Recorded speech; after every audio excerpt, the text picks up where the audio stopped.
Hello student, welcome back to your YouTube channel NG Dhaka. आज हम start करेंगे class 10th science, है ना। सब्जेक्ट होगा साइंस, और उस साइंस के अंदर एक चैप्टर होता है इलेक्ट्रिसिटी, जो फिजिक्स का पार्ट है। उसे हम आज फिनिश करेंगे। जैसा आप देख पा रहे होंगे यहाँ पर, class 10th subject science, chapter name electricity.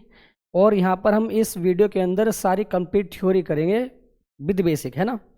जो जो इम्पोर्टेंट टॉपिक्स होंगे, कोई भी टॉपिक्स में छोड़ा नहीं जाएगा, सारे टॉपिक क्लियर होंगे, है ना। चलो फिर स्टार्ट करते हैं। देखो, फर्स्ट स्लाइड के अंदर आपको पता होगा, यहाँ पर पहले हम पढ़ेंगे इलेक्ट्रिसिटी एंड फ्यू टर्मिनोलॉजीज। यानी कि जो हम चैप्टर पढ़ेंगे इलेक्ट्रिसिटी, उसकी क्या क्या मतलब एप्लीकेशंस होती हैं, कहाँ कहाँ उसका यूज होता है ना। पहले देखते हैं वन बाय वन। देखो, फर्स्ट पॉइंट में क्या बोला यहाँ पर, electricity is a controllable from energy use to run variety of electrical and electronic equipments like fan, bulb, TV and radio. मतलब पहले पॉइंट का मीनिंग यहाँ पर ये है कि जो आपकी इलेक्ट्रिसिटी होती है ना, उसे कंट्रोल करने के लिए हम कुछ एप्लायंसेस यूज करते हैं, एप्लीकेशंस, ठीक है। इसमें यहाँ पर क्या होता है, fan, bulb, TV and radio. ये क्या करते हैं, ये सारे के सारे क्या होते हैं, रेजिस्टेंस होते हैं। क्या होते हैं, रेजिस्टेंस। क्या होता है रेजिस्टेंस? जो भी हमारे पास चार्ज होता है, चार्ज का फ्लो, उसे रोकने के लिए हम यूज करते हैं क्या, रेजिस्टेंसेस का, है ना। नेक्स्ट पॉइंट वो रखा है यहाँ पर, electrical appliances convert the electricity directly into heat and light and motion, where the electronic appliances have the microchips and take electricity convert into endless useful things।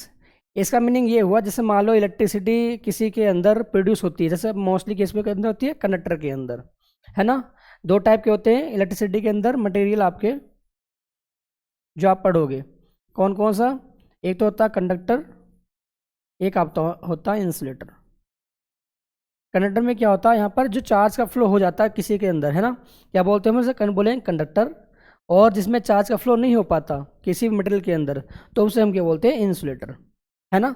तो जैसे यहाँ पर बात बोलेगी कि जब भी कहीं भी किसी भी अप्लायंसेस के अंदर, चाहे आप फैन हो, टीवी हो, बल्ब हो, या कुछ भी एवरीथिंग हो जिसमें करंट फ्लो होती हो, तो इसमें क्या होता है कि जो आपकी इलेक्ट्रिकल एनर्जी होती है वो कन्वर्ट होती है किसके अंदर, हीट एनर्जी के अंदर, है ना। हीट एनर्जी के अंदर, लाइट के अंदर, और आपके मोशन ऑफ जो चार्ज पार्टिकल उसके अंदर मूवमेंट करते हैं, है ना। Next, a switch is a conducting path of between the cell and the bulb. जैसा आपने देखा होगा, स्विच क्या काम करता है, किसी भी सर्किट जो आपका होता है उससे क्या करता है, दो टाइप से कर सकता। कौन कौन सा, याद रखना। जो आपका स्विच होता है ना, स्विच, वो आपके इलेक्ट्रिकल सर्किट को दो काम करता है। ये तो करता है क्लोज सर्किट, क्या बनाता है, क्लोज। एक आपका होता है ओपन सर्किट। याद रखना, क्लोज सर्किट के अंदर जो करंट मेरी क्या होगी, इक्वल जीरो नहीं होगी, यानी उसमें करंट फ्लो करेगी। क्या होगी, जब हम सर्किट को करेंगे, स्विच को क्या करेंगे, क्लोज करेंगे, तो इसमें यहाँ पर क्या होगा कि करंट मेरी फ्लो होगी। करंट क्या होगी आपकी, फ्लो। लेकिन बात करते हैं किसे, ओपन सर्किट के अंदर। जब आप स्विच करते हैं ऑफ, जैसे मान लो यहाँ पर लाइट इस टाइम ग्लो कर रही है ना, अगर मैं यहाँ पर इस टाइम क्या है, स्विच ऑन है, तो दैट मीन्स क्या, मेरे पास यहाँ पर जो आपका इलेक्ट्रिकल सर्किट है इस रूम के अंदर, वह कैसा, क्लोज सर्किट है। अगर बात करते हैं, अगर मैं स्विच को करता हूँ ओपन, ओपन मतलब ब्रेक कर देता हूँ, पाथ को ब्रेक करना, तो यहाँ पर क्या होगी, करंट फ्लो मेरी नहीं करेगी, तो करंट की वैल्यू क्या हो जाएगी यहाँ पर, ज़ीरो। ये बात याद रखना। तो स्विच का काम क्या होता है कि किसी भी सर्किट को ओपन करना और क्लोज करना। ओपन में क्या होगा, जब हम ओपन करेंगे तो करंट फ्लो मेरी सर्किट के अंदर नहीं करेगी, दैट मीन्स पाथ आपका कैसा होगा, इलेक्ट्रिकल सर्किट का ब्रेक हो जाएगा। लेकिन बात करते हैं किसके अंदर, क्लोज सर्किट के अंदर, तो वहाँ पर क्या होती है, करंट फ्लो करती है ना। तो कोई भी आपकी एप्लायंसेस होगी वो ठीक तरीके से चल रही होगी वहाँ पर, है ना। Next, an electrical circuit is an complete and continuous path of electric current, है ना। इलेक्ट्रिक सर्किट क्या होता है, जिसमें पास इलेक्ट्रिक जो चार्ज होते हैं वह कंटिन्यूस फ्लो होते रहे, है ना। Current does not flow when the path is broken, यानी कि करंट आपकी फ्लो कब नहीं करेगी, जब आपका इलेक्ट्रिकल सर्किट का पाथ कहीं ना कहीं से ब्रेक हो जाए, है ना। A switch make and break the electric circuit inside a torch. जैसे आपने देखा होगा टॉर्च देखी होगी, तो टॉर्च में क्या होता है, एक स्विच होता है ना। जब हम ऑन करेंगे उसे तो क्या होगा, मेरे पास जो बल्ब जो होगा वो ग्लो करेगा। अगर हम ऑफ करेंगे तो वहाँ पर क्या होगा, मेरा बल्ब ग्लो नहीं करेगा। तो मेन काम क्या होता है स्विच का, किसी भी सर्किट को ओपन करना और ब्रेक करना, है ना। तो आई थिंक आपको इलेक्ट्रिसिटी के बारे में कुछ पता चला होगा कि इलेक्ट्रिसिटी कहाँ कहाँ यूज होती है, उसके अंदर कौन कौन से कंपोनेंट होते हैं, है ना, इलेक्ट्रिक सर्किट के अंदर। अब पढ़ेंगे जो मेन चीज़ें होंगी आपकी, है ना।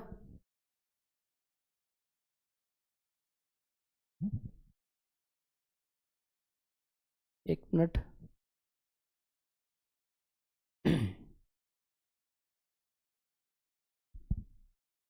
अब यहाँ से आपके मेन टॉपिक स्टार्ट होंगे, है ना। Electric current and electric circuit.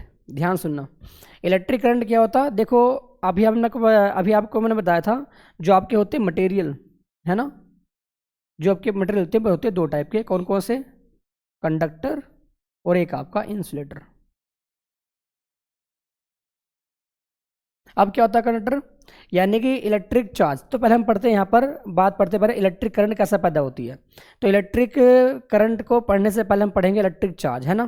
तो ध्यान सुनना, यहाँ पर इलेक्ट्रिक चार्ज को हम दिखाते हैं स्मॉल क्यू से या फिर कैपिटल क्यू पूरे सिस्टम के लिए, है ना। तो चार्ज क्या होता है basically, electric charge is a property, intrinsic property of material which experience या interaction of force between the two bodies, है ना। ध्यान सुना, इलेक्ट्रिक चार्ज क्या होता है, जैसे मैंने आपसे बोला कोई भी एक आपका एटम मान लो, है ना। एटम के अंदर कहते हैं यहाँ पर कुछ चार्ज होते हैं ना, क्या होते हैं चार्ज, क्या काम करते हैं वे, किसी दूसरी अदर बॉडी पर वहाँ भी चार्ज होंगे, तो इनके बीच क्या होता, एक अट्रैक्शन होता या फिर रिपल्सन होता दो चार्ज के बीच का। क्या करते हैं वहाँ पर, एक फोर्स को इन्फ्लुएंस करते हैं, यानी कि महसूस करते हैं वहाँ पर, है ना। तो चार्ज आपको पता होगा दो टाइप के होते हैं, कौन कौन से, पॉजिटिव एंड नेगेटिव। क्या बताया मैंने, चार्ज यहाँ पर आपके दो टाइप के होते हैं, एक तो आपका होता है पॉजिटिव, एक आपका होता है नेगेटिव चार्ज। कौन सा, पॉजिटिव एंड नेगेटिव। लेकिन जब मान लो दो चार्ज आपके पास पास आएंगे, है ना, तो दैट मीन्स वहाँ पर कोई ना कोई साइन होगा उसका, प्लस प्लस या फिर माइनस माइनस या फिर माइनस प्लस। अगर बात करते हैं मान लो एक प्लस चार्ज है, दूसरे भी कैसे चार्ज है प्लस या फिर आइदर माइनस एंड माइनस, तो इस कंडीशन में क्या होगा, आपका रिपल्सिव फोर्स होगा। कैसा होगा दोनों के बीच, रिपल्सिव फोर्स, है ना। बात करते हैं किसकी, एक मान लो चार्ज आपका माइनस है, एक चार्ज मान लो आपका प्लस है, तो यहाँ पर जो आपका फोर्स होगा, एक्सपीरियंस जो होगा फोर्स का, उसे क्या बोलेंगे हम, अट्रैक्शन फोर्स। और हम इन चार्ज को क्या बोलते हैं, प्लस प्लस या फिर माइनस माइनस को हम बोलते हैं लाइक चार्ज।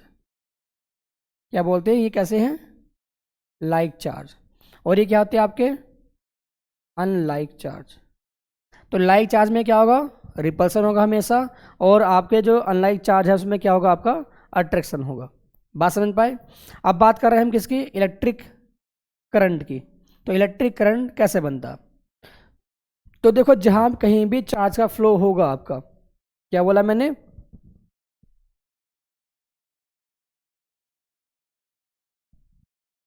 तो जहां कहीं भी आपका चार्ज फ्लो होगा किसी सर्किट के अंदर, तो वहां पर क्या होगी, आपके करंट को देखने को मिलेगी वहां पर जरूर, है ना, जहां भी चार्ज का मोशन होगा। तो देखो चार्ज का मोशन कब होता, तो जैसे मैं कहीं बोला कि मान लो आपके पास चार्ज है क्यों, है ना, और मान लो इसकी मैं बात करता हूँ, इस वेलोसिटी की, इसकी बात करता हूँ वेलोसिटी। अगर मान लो चार्ज आपके पास है, ये क्यू चार्ज है, अगर मान लो इसकी वेलोसिटी आपकी है जीरो, कितनी है, जीरो, तो याद रखना यहाँ पर कोई भी करंट आपके देखने को नहीं मिलेगी। यहाँ पर क्या होगी, करंट की वैल्यू क्या होगी हमेशा जीरो, जब चार्ज आपका रेस्ट में होगा, क्योंकि मोशन नहीं कर रहा है वो, है ना। अगर मान लो आपका चार्ज की वेलोसिटी जीरो ना हो, क्या बोला मैंने, जहाँ पर चार्ज की वेलोसिटी जीरो ना हो, यानी कि चार्ज कुछ ना कुछ अपनी स्पीड से चल रहा हो, तो वहाँ पर क्या होती है, आपकी करंट की वैल्यू जीरो नहीं होती, वहाँ पर करंट आपको देखने को मिलेगी जरूर, है ना। तो जो आपका होता है इलेक्ट्रिक चार्ज के कुछ दो हम ब्रांच पढ़ते हैं, एक तो होता है इलेक्ट्रोस्टैटिक जिसमें चार्ज का मोशन नहीं होता, एक होता है इलेक्ट्रोडायनेमिक्स जिसमें चार्ज का मोशन होता है, और जहाँ चार्ज का मोशन होता है वहाँ पर क्या बनेगी, आपकी इलेक्ट्रिक करंट देखने को मिलेगी। तो जैसे आप डेफिनेशन देख पाओगे यहाँ पर ध्यान से देखो, क्या बोला गया यहाँ पर, electric current is the rate of flow of electric charge the rate flow of electric charge, the amount, या फिर बोल सकते हैं आप amount of charge flowing through a particular area in unit time. इसका मीनिंग क्या हुआ, यानी कि जैसे मान लो कोई भी आपका सर्किट है ना, या फिर मान लो कोई कंडक्टर है, उसमें जो भी आपका रेट फ्लो ऑफ चार्ज होगा, क्या बोला मैंने, rate flow of charge that is called electric current. बस आपको इतनी रेफरेंस लिखनी है यहाँ पर। क्या लिखोगे यहाँ पर, the rate flow of charge. Main definition ये है इसकी इलेक्ट्रिसिटी की, है ना। जब भी वर्ड आएगा देखो रेट फ्लो ऑफ चार्ज, है ना, रेट वर्ड जब भी आएगा तो इसमें मतलब इसका क्या होगा, टाइमिंग नीचे आएगा। तो करंट का जो फॉर्मूला बन के आएगा आपका वो होगा I is equal to Q upon T. क्या फॉर्मूला रहेगा, I is equal to Q upon T. तो ये क्या होती है, आई होती है आपके पास इलेक्ट्रिक करंट, जिसकी यूनिट क्या होती है, एम्पियर, और चार्ज की यूनिट होती है कुलाम, क्या होती है, कुलाम, और टाइम की होती है सेकेंड। तो करंट की होगी यूनिट, क्या होगी, एम्पियर बोलेंगे इसको। अगर बात करते हैं दूसरी टर्म्स में तो हम जानते हैं क्या, इसकी एक यूनिट और बन जाएगी आपकी कुलाम पर सेकेंड। क्या बोलेंगे, कुलाम पर सेकेंड। तो ये जो आपकी यूनिट होती है ये हेल्प करती है आपके न्यूमेरिकल सोल्व करने की। इस चैप्टर के अंदर जो कंप्लीट थ्योरी होगी उसके बाद हम एक वीडियो बनाएंगे 5-10 मिनट की, जो कि जिसके ऊपर फॉर्मूला बेस आपके सारे फॉर्मूले लिखे जाएंगे और उसके हर फॉर्मूले के बताए जाएंगे यह फॉर्मूला कहाँ कहाँ यूज होगा, और उसके सारी यूनिट्स एंड उसके सिंबल्स सारे यूज करेंगे। और जो नेक्स्ट आपकी वीडियो आएगी इलेक्ट्रिसिटी पर ही, उसमें आपके अप्रोक्स 50 एक क्वेश्चन होंगे आपके, जिसमें MCQ भी टाइप होंगे और आपके लॉन्ग आंसर भी होंगे, है ना। तो इसमें पहले कंप्लीट कर लेंगे इसको, फिर बाद में हम न्यूमेरिकल के बेसिक चीज़ें देखेंगे यहाँ पर नेक्स्ट वीडियो के अंदर। तो अब आप समझ आ गया, आप यहाँ पर यहाँ बोलोगे आप the rate flow of electric charge in A particular area in unit time that is called electric current.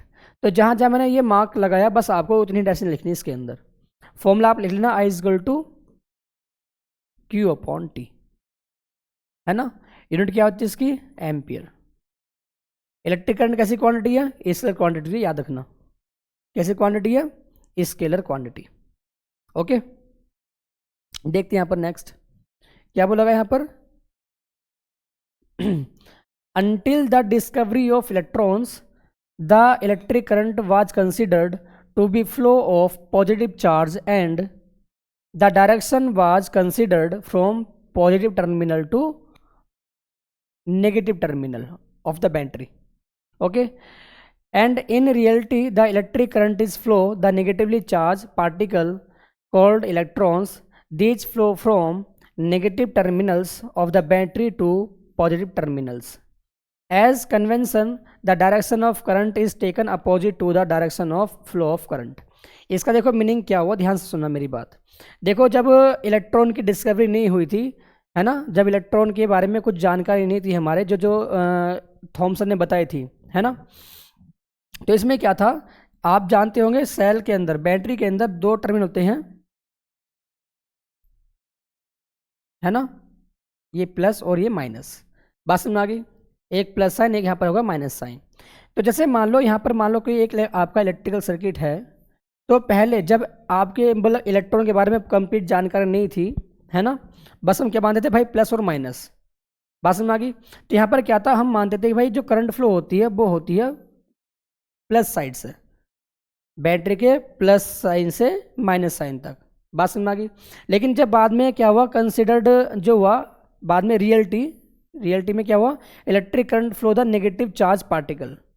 तो हमने क्या पढ़ा था कि भाई जब भी इलेक्ट्रॉन का फ्लो होगा, यानी कि करंट फ्लो कराने के लिए याद रखना कौन जिम्मेदार होता, फ्री इलेक्ट्रॉन जो मेटल के अंदर प्रेजेंट होते हैं, है ना।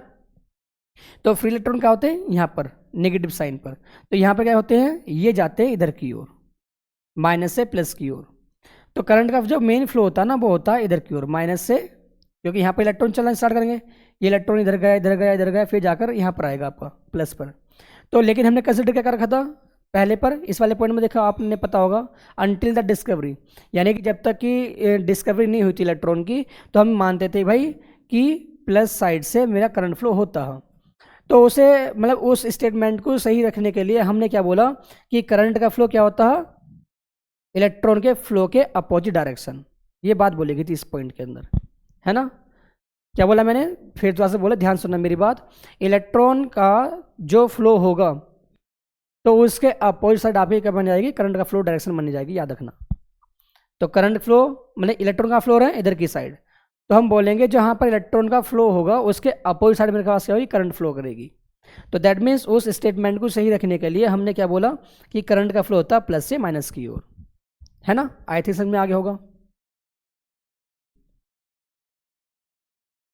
Okay, last point. अच्छा, लास्ट पॉइंट में ये बात बोलेगी यहाँ पर, as convention the direction of current is taken opposite to the flow of electrons, यानी कि करंट डायरेक्शन हम कहाँ से कंसिडर करेंगे, अपोजिट फ्लो ऑफ इलेक्ट्रॉन से। नेक्स्ट,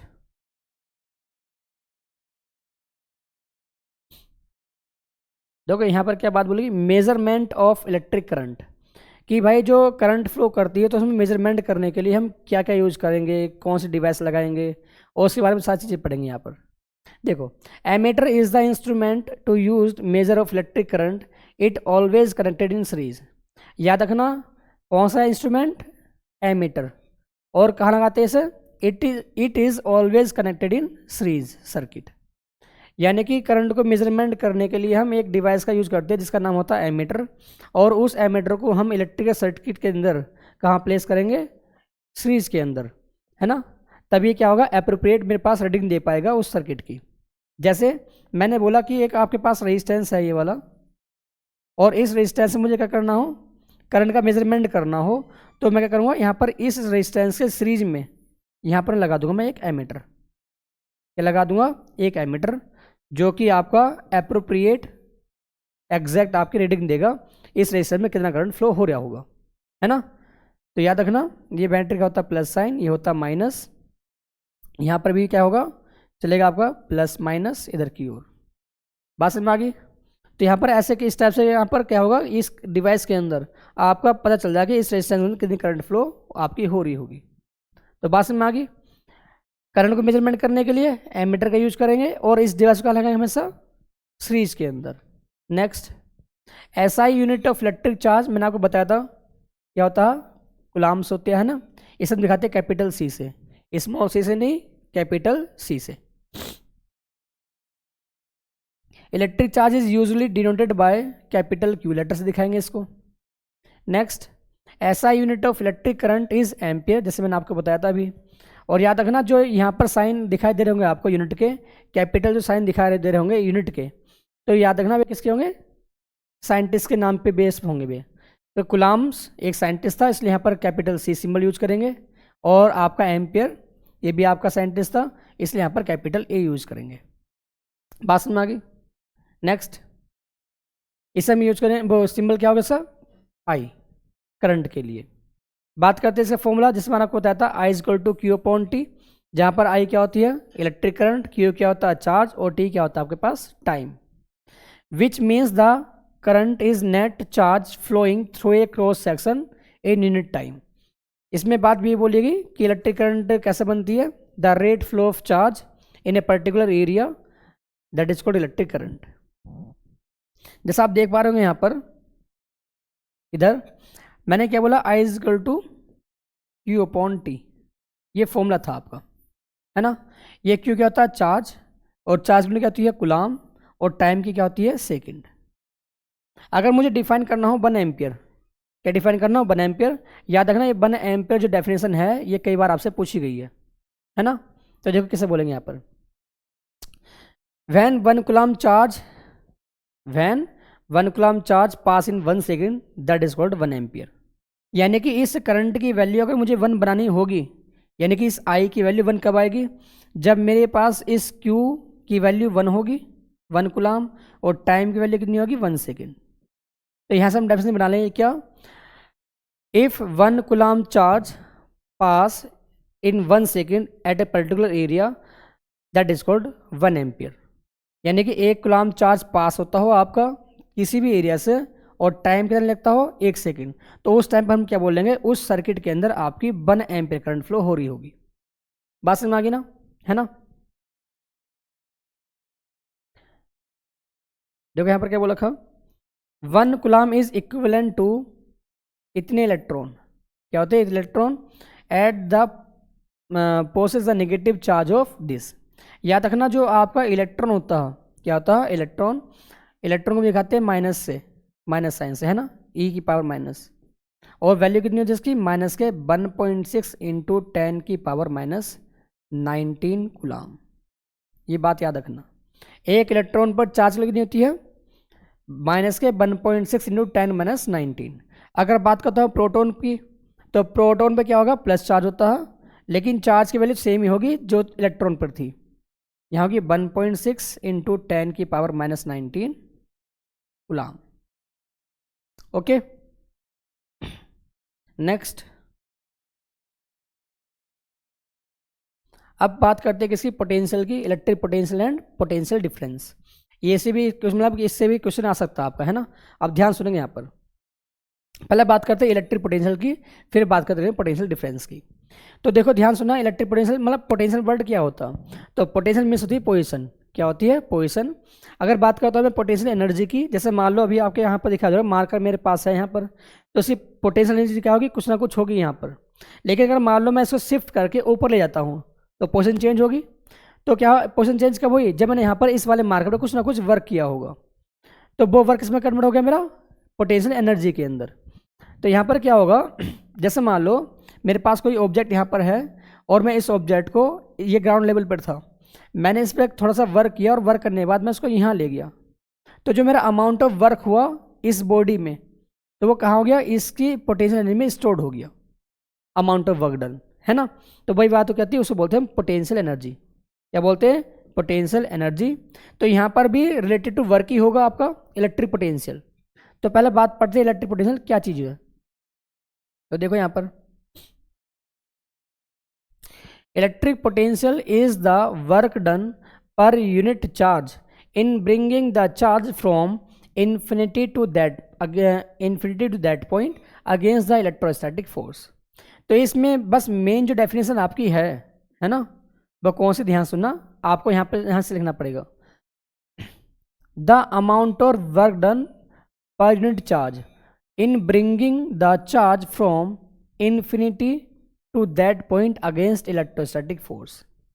इसका मीनिंग क्या हुआ, जैसे मान लो आपके पास एक कोई चार्ज है यहाँ पर, और वो चार्ज आपका जो है क्यू चार्ज, वो कहाँ रखा हुआ है, इन्फिनिटी पर।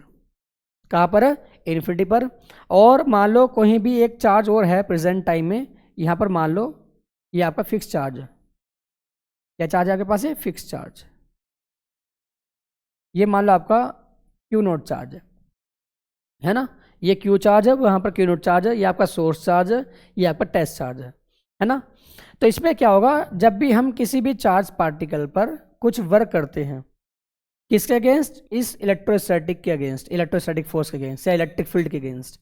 तो यहाँ पर जैसे मान लो मैंने इस पर वर्क किया और मान लो मैं इसके पास ले आता हूँ इस वाले पॉइंट पर, उस चार्ज को मैंने यहाँ पर ले आया, तो मुझे इससे अगेंस्ट वर्क करना पड़ेगा। तो जो वो अमाउंट ऑफ वर्क डन होगा यहाँ से लेकर यहाँ तक का, उसे हम बोलेंगे इलेक्ट्रिक पोटेंशियल। बात समझ में आ गई। फिर ध्यान सुनो, यानी कि जब भी आपके पास कोई भी चार्ज रखा हो आपका इन्फिनिटी पर, उसे ब्रिंग करके यानी वहाँ से लेकर किसी भी एक पॉइंट पर ले जाते हैं और मुझे किसी के अगेंस्ट वर्क करना पड़ता है, उसे क्या बोलते हैं हम, इलेक्ट्रिक पोटेंशियल। तो बस बात याद रखना, यहाँ पर क्या होगा, infinity to that point, that is called electric potential, है ना। Amount of work done when a charge from infinity to that point against to electrostatic force. तो वो वर्क ही होता है बेसिकली, है ना। अब बात करते हैं क्या, पोटेंशियल डिफरेंस की।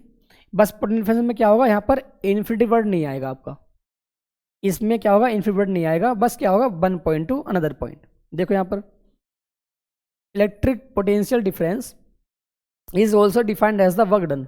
ये भी क्या आपका एक work done to move a unit charge from one point to another point, that is called electric potential difference. बात समझ में आ गई। अब ध्यान सुनो यहाँ पर, जैसे मैं बताता हूँ दोनों चीज़ें देखो। जैसे मान लो मैंने बोला कि आपके पास एक टेस्ट चार्ज था, यूनिट चार्ज, मैंने बोल दिया क्यू नॉट, है ना। ये कहाँ था पहले, इन्फिनिटी पर। अब इसमें क्या था, एक चार्ज आपका प्रेजेंट है यहाँ पर, ये क्यू चार्ज है, जिसे बोलते हैं सोर्स चार्ज, क्या चार्ज है आपका?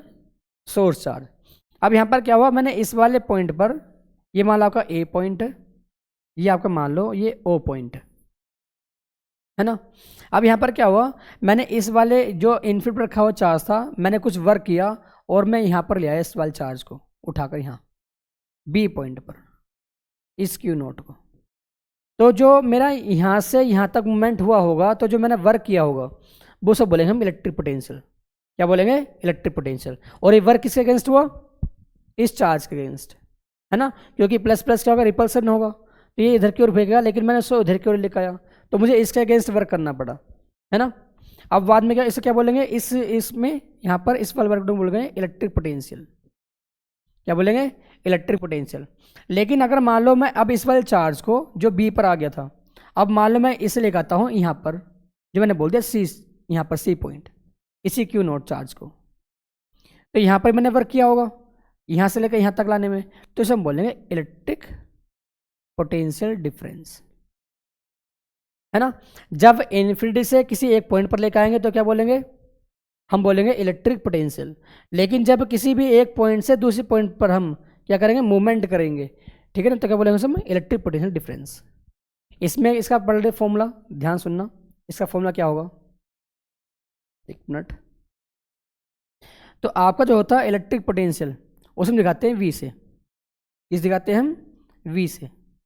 फॉर्मूला होगा W upon Q not, V is equal W upon Q not. याद रखना ये चार्ज वो चार्ज होगा जिस पर हम मूवमेंट करेंगे, यानी कि जो चार्ज मूव करेगा, है ना। यूनिट क्या होगी इसकी, जूल पर कूलाम, क्योंकि किसी यूनिट है पोटेंशियल की, इलेक्ट्रिक पोटेंशियल की। W क्या एक वर्क यूनिट क्या होती है, जूल, और एक क्यू यूनिट क्या आपके पास एक चार्ज, इसकी यूनिट क्या होती है, कूलाम। तो क्या होगी इसकी यूनिट इलेक्ट्रिक पोटेंशियल की, जूल पर कूलाम, या फिर एक इसकी यूनिट और होती है जिसे हम बोलते हैं बोल्ट। क्या बोलते हैं, बोल्ट। कैसी क्वांटिटी है, स्केलर क्वांटिटी, याद रखना कैसी क्वांटिटी है, स्केलर। नेक्स्ट, जैसे हमने पढ़ा था इलेक्ट्रिक करंट, उसकी मेजरमेंट करने की एक डिवाइस थी, ऐसे क्या था आपका इलेक्ट्रिक पोटेंशियल को मेजरमेंट करने की एक डिवाइस होती है। यहाँ बोल रखा potential measurement of potential difference. तो potential difference is nothing but voltage and is measured by the device is called volt meter. क्या होता है इलेक्ट्रिक पोटेंशियल, बेसिकली क्या होता है, एक वोल्टेज होता है ना। इसको मेजरमेंट करने के लिए हम किसका यूज करते हैं, वोल्ट मीटर का यूज करते हैं। And it always connected in parallel across the points whose potential differences to be measured. जैसे मैंने क्या बोला कि एक मान लो आपका रेजिस्टेंस है यहाँ पर, और एक आप मान लो यहाँ पर ये एक बैटरी से कनेक्ट है यहाँ पर, बात समझ में आ गई। ये आपका रेजिस्टेंस आ रहा है यहाँ पर। अगर इस रेजिस्टेंस के ऊपर मुझे चेक करनी हो क्या, करंट की वैल्यू, क्या चेक करनी हो, करंट की वैल्यू, तो हम लगाते हैं एमीटर को। क्या लगाते हैं, एमीटर को। किसके लिए लगाते हैं, हमें सीरीज के अंदर।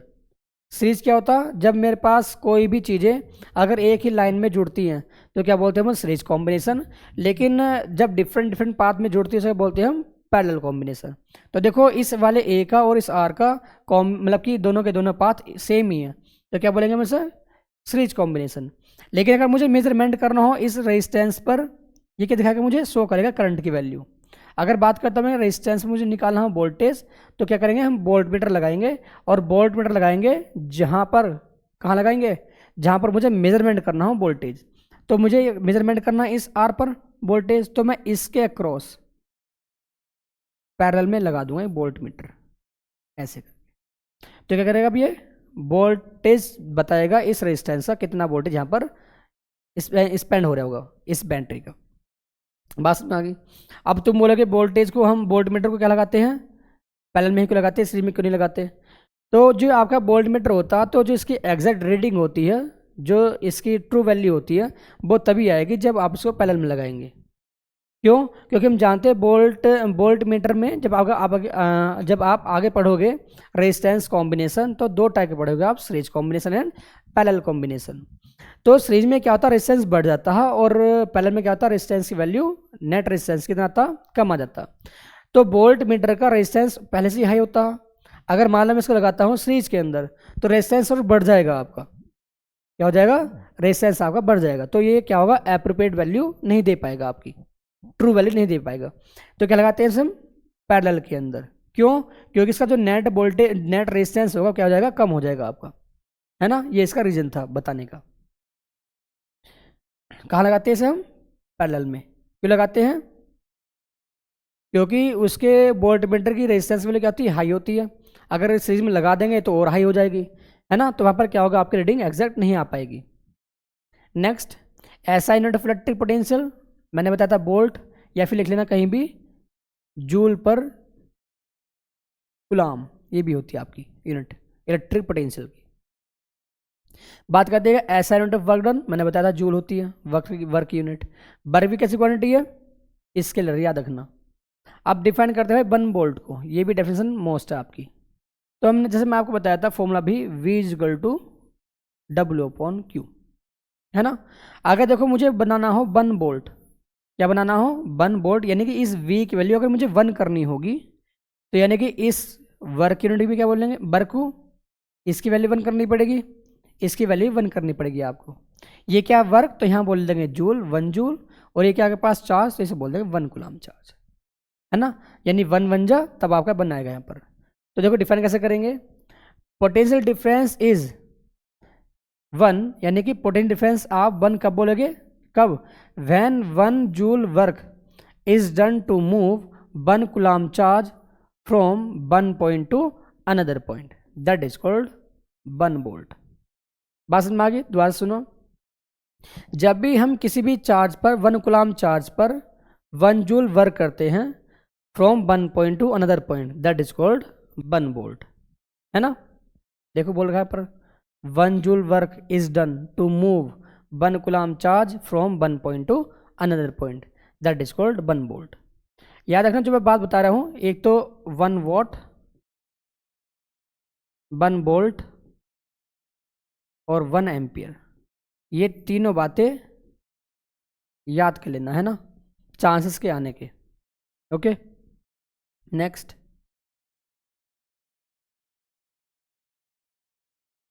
अब आते हैं आपके कुछ सिंबल्स होते हैं, क्या होते हैं, सिंबल। ध्यान सुना भाई, सिंबल कैसे कैसे यूज करेंगे। जब आप न्यूमेरिकल सोल्व करोगे तो यहाँ पर कुछ सिंबल्स आएंगे, कौन कौन से। आपका इलेक्ट्रिक सेल, तो इलेक्ट्रिक सेल के अंदर क्या होते हैं, केवल आपकी 2 ही प्लेट्स होंगी आपकी। एक तो होती है ये 2 ही टर्मिनल होंगे, ये वाले प्लस और माइनस, केवल सिंगल सिंगल, तो क्या बोलेंगे, सेल बोलेंगे। जब आप एक ऐसा साइन बनाओगे, केवल एक प्लस और एक माइनस, तो क्या बोलेंगे हमसे, इलेक्ट्रिक सेल बोलेंगे। लेकिन बात करते हैं बैटरी की, तो बैटरी बनती है किसे, कॉम्बिनेशन ऑफ सेल से। तो यहाँ पर क्या होगा, इसके अंदर जो आप बनाओगे प्लेट्स जो होंगी आपकी, मोर देन 2 सेल होंगे, मोर देन 1 सेल, तो इसको क्या बोलेंगे, बैटरी बोलेंगे। साइन इसका वही होगा, इधर एंड पर प्लस, इधर एंड पर माइनस, तो क्या ये सिंबल होगा आपका इसका बैटरी का। बल्ब के 2 सिंबल होंगे, या तो दिखा देना ऐसे या फिर दिखा देना आप ऐसे। बात करते हैं प्लग, ये दिखा रखा है, दिखाई दे रहा होगा आपको, नहीं दिखा, मैं बोल रहा हूँ यहाँ पर प्लग की या ओपन स्विच को हम दिखाते हैं इस साइन से। अगर मान लो कहीं भी साइन आपका ऐसे दिखाई दे रहा होगा, तो दैट मीन्स क्या आपका वो स्विच ऑफ हो इस टाइम, यानी कि उस टाइम पर करंट फ्लो नहीं कर रही होगी आपकी। लेकिन अगर मान लो मैं लगाता हूँ डॉट यहाँ पर, तो यानी कि यहाँ बोलेंगे सर कैसा है, क्लोज सर्किट, इसमें करंट यहाँ पर फ्लो कर रही होगी, है ना। तो ये जो क्या था सिंबल, ये आपका स्विच ऑफ का, ये सिंबल आपका स्विच ऑन का। स्विच ऑफ में क्या होगा, करंट फ्लो नहीं करेगी, याद रख लेना, एप्लीकेशन मतलब किसी भी रेजिस्टेंस के अंदर या फिर इक्विपमेंट के अंदर। अगर बात करते हैं क्या इस सिंबल की, तो इसमें क्या होगा, करंट की फ्लो आपकी करेगी उस सर्किट के अंदर। ये वायर ज्वाइंट, जैसे मान लो 2 वायर आ गए, उसमें यहाँ पर ज्वाइंट दिखाना हो सिंबल फॉर्म में, तो हम दिखाते हैं इस साइन से, ऐसे 2 तार बनाएंगे और जहाँ ज्वाइंट हुआ होगा वहाँ पर एक डॉट लगा देंगे, ये होता है ज्वाइंट वायर का sign. Wire crossing the without joint, यानी कि जब आपका ज्वाइंट नहीं हुआ वायर, क्रॉसिंग हुई है वहाँ पर, तो पर क्या होगा, हम दिखाएंगे इस सिंबल से। मान लिया कि आपका वायर गया यहाँ पर, दूसरा वायर जब आप आओगे लेकर आओगे तो उसको ऐसे दिखाओगे, है ना, क्रॉसिंग का साइन है वाला। रेजिस्टेंस का आप जानते ही होंगे, रेजिस्टेंस को दिखाते किससे, सिंपल इस तरीके से, ये क्या होता है आपका रेजिस्टेंस का सिंबल। एक होता है आपका वेरिएबल रेजिस्टर या रियोस्टेट। क्या होता है, वेरिएबल रेजिस्टेंस होता है, वेरी करता है रेजिस्टेंस को, जैसे मान लो 1 ओम दिखाना हो, 2 ओम दिखाना हो, उस टाइप से। क्या होता है ऐसा सिंबल? देखो यहाँ पर बनाएंगे रेजिस्टेंस साइन इस टाइप से, या तो दिखा देंगे इस साइन से, तो क्या बोलेंगे ये भी आपका वेरिएबल रेजिस्टेंस है या रियोस्टेट है। या फिर जैसे यहाँ पर दिखा रखा हो आपका, एक रेजिस्टेंस है और बाहर से एक लाइन आई और इस साइड दिखा देंगे, तो तब भी क्या बोलेंगे ये आपका वेरिएबल रेजिस्टेंस है, दैट मीन्स रियोस्टेट। बात करते हैं एमीटर की, तो एमीटर में क्या होगा, एक सर्किल के अंदर कैपिटल ए दिखा देंगे आप, है ना, प्लस से माइनस की तरफ, ये मेरे पास करंट का जब फ्लो होता है ना, माइनस से प्लस। तो एमीटर के लिए ऐसा यूज करेंगे सिंबल, और वोल्ट मीटर के लिए वी का यूज करेंगे, है ना। आई थिंक समझ में आ गए सारे सिंबल आपके। नेक्स्ट,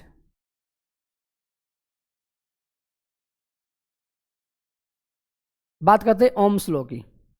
किसकी? Ohm's law. तो क्या होता है ओम्स लॉ?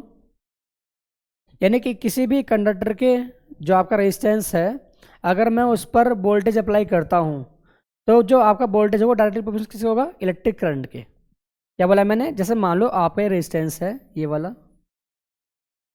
है ना, इसके अक्रॉस क्या बोला मैंने, अगर मैं इसके अक्रॉस एक अप्लाइड वोल्टेज लगा देता हूँ या फिर पोटेंशियल डिफरेंस लगा देता हूँ, तो यहाँ पर फ्लो होने वाले करंट की जो वैल्यू होगी वो डायरेक्टली प्रोपोर्शनल किससे होगी?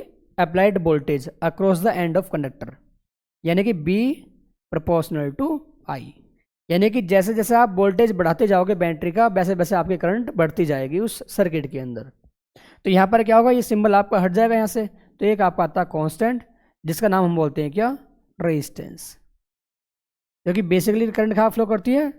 रेजिस्टेंस के अंदर, कंडक्टर के अंदर, है ना, जिसमें क्या होते हैं? फ्री इलेक्ट्रॉन होते हैं। क्या होते हैं? फ्री इलेक्ट्रॉन, ऐसे रेजिस्टेंस, है ना। देखो यहाँ पर Ohm's law state that the under no same temperature state that under no same temperature. अच्छा, यहाँ पर ना नो वर्ड नहीं आएगा, ये, है ना, या फिर सेम कंडीशन लिख देना। क्या लिख देना? Same condition. Temperature, electric current is flowing through is ideal conductor is directly proportional to the potential difference. मतलब मेन थिंग क्या है इसके अंदर? Electric current is flowing through in a conductor is directly proportional to the potential difference बोल दो, या फिर बोल दो applied voltage।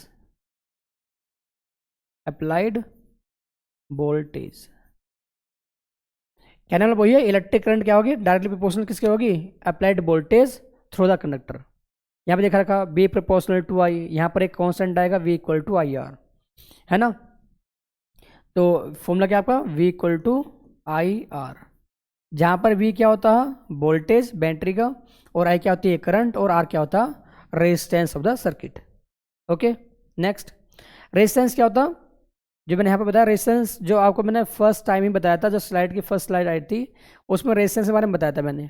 तो रेजिस्टेंस क्या होता है? बेसिकली जो चार्ज आपका होता है, जो जिससे करंट बनता है आपका, उसका क्या करता है? रेजिस्ट करता। क्या करता? रेजिस्ट, या फिर अपोजिशन करता उस चार्ज के फ्लो का, रोकने का काम करता, है ना। देखो यहाँ पर resistance is the property of conductor. किसी प्रॉपर्टी रेजिस्टेंस है? कंडक्टर प्रॉपर्टी है ना। टू रेसिस्ट या फिर oppose flow of charge through it, it's ऐसा यूनिट इज ओम। क्या होती है रेजिस्टेंस की यूनिट? ओम, है ना। बात समझ में आ गई ओम्स लॉ। अब देखो इसके बेस पर मैं बताता हूँ कुछ बातें, ध्यान सुनना। ओम्स लॉ के अंदर, यानी कि जो आपका ओम्स लॉ होता है, ये कहाँ कहाँ वैलिड होता है, तो याद रखना ये ओम्स लॉ के अंदर जो आपके होते हैं रेजिस्टेंस, वो होते हैं दो टाइप के। कौन कौन से? अच्छा, मैं इसका ग्राफ बना दूँ ओम्स लॉ के लिए, बी और आई का ग्राफ। तो वी और आई के ग्राफ में क्या होगा? एक स्ट्रेट लाइन जाएगी हमेशा, और जो आपकी लाइन जाएगी वी और आई के बीच, कोई भी लाइन अगर आप बनाते हो तो वो शो करती है आपका रेजिस्टेंस। क्या शो करेगी? रेजिस्टेंस, है ना। अगर मान लो आपके पास कोई ग्राफ आ जाए सिंपल, जैसे मान लो मैंने आपसे बोला कि ये मान लो वी वर्सेस आई ग्राफ आपके पास आ गया, और यहाँ पर रैंडमली आपकी तीन लाइन दिखा दी इस टाइप से, ये तीन लाइन, है ना। ये मान लो आपका R1 रेजिस्टेंस, ये R2 रेजिस्टेंस, और ये मान लो आपका R3 रेजिस्टेंस है। ये 3 रेजिस्टेंस हो गए, क्योंकि मैंने क्या बोलता वी और आई के बीच, यानी वी वर्सेस आई ग्राफ के बीच अगर कोई भी लाइन आती है तो क्या शो करेगी आपका, वो रेजिस्टेंस शो करेगी। तो अगर आपसे पूछा जाए भाई इस सर्किट के अंदर बताओ, इस ग्राफ के अंदर बताओ रेजिस्टेंस को आप लगाओ असेंडिंग ऑर्डर में। किस ऑर्डर में? असेंडिंग। मतलब कि इसमें कौन सा रेजिस्टेंस बड़ा होगा, कौन सा छोटा होगा, इस टाइप से अगर निकालना हो तो याद रखना आसान तरीका, वोल्टेज और करंट के जो ग्राफ अगर आपका होगा तो वोल्टेज के पास जो लाइन होगी आपकी तो वो रेजिस्टेंस का हाई माना जाएगा, और जैसे जैसे लो होती जाएगी तो क्या होगा, उसका रेजिस्टेंस स्लो होता जाएगा, कम होता जाएगा, है ना। तो अगर मैं बात करता हूँ इस सर्किट के अंदर, वो इस ग्राफ के अंदर, तो मेरे पास जो R1 रेजिस्टेंस होगा वो सबसे बड़ा होगा, उससे कम स्लोप किसका, R2 का, और सबसे कम है किसका, R3 का। तो यानी कि इन तीनों रेजिस्टेंस के अंदर सबसे हाई रेजिस्टेंस R1 का होगा और सबसे लो रेजिस्टेंस R3 का होगा। अगर ये R3 वाली लाइन यहाँ पर होती तो R3 का रेजिस्टेंस ज़्यादा होता, यानी कि जो वोल्टेज लाइन के पास जो रेजिस्टेंस होगा आपका, वहाँ पर क्या बन जाएगा आपका, हाई रेजिस्टेंस, है ना। अब बात करते हैं देखो ओम्स लॉ की। तो ओम्स लॉ के अंदर आपका, है ना, सर्किट बने जाएंगे आपके, जैसे मान लो मैंने ग्राफ दिखा दिया यहाँ पर बी आई ग्राफ, एक मान लो आपका V I graph A B है इधर की तरफ। अगर मान लो ये इसके बीच में एक स्ट्रेट लाइन दिखाई दी तो ये भी क्या शो करेगी, रेजिस्टेंस शो करेगी। अगर मान लो एक लाइन आपको ऐसे दिखाई दी, है ना, तो रेजिस्टेंस ये भी शो करेगी आपका वी वर्सेस आई ग्राफ में। तो मैं बताना क्या चाह रहा हूँ यहाँ पर, जो आपके होते हैं रेजिस्टेंस वे भी आपके दो टाइप के होते हैं। कौन कौन से? एक तो होता है ओमिक रेजिस्टेंस, एक होता है आपका non ohmic resistance. Ohmic resistance उसे बोलेंगे जब आपका ऐसा रेजिस्टेंस जो ओम्स लॉ की स्टेटमेंट को फॉलो करता हो, जो ओम्स लॉ ने बताई थी। क्या बताई थी? Electric current is directly proportional to the applied voltage, यानी कि जैसे जैसे जैसे आप वोल्टेज का रेशियो बढ़ाते जाओगे वैसे आपको चेंजेस मिलेगा उस सेम रेशियो में, किसमें, करंट के अंदर। तो उस टाइम पर जो रेजिस्टेंस आपका बोला जाएगा जिसमें करंट फ्लो हो रही होगी आपकी, तो हम उस रेजिस्टेंस बोलेंगे ओमिक रेजिस्टेंस, जो ओम्स लॉ को फॉलो करेगा। क्या बोलेंगे? Ohmic resistance. और जो ओम्स लॉ को फॉलो नहीं करेगा क्या बोलेंगे हम उसको? Non ohmic resistance.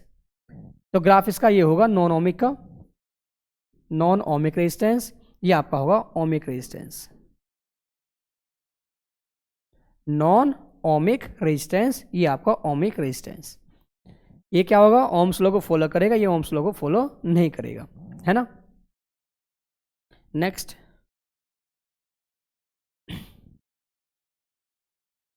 अब बात आती है कि क्या, फैक्टर की।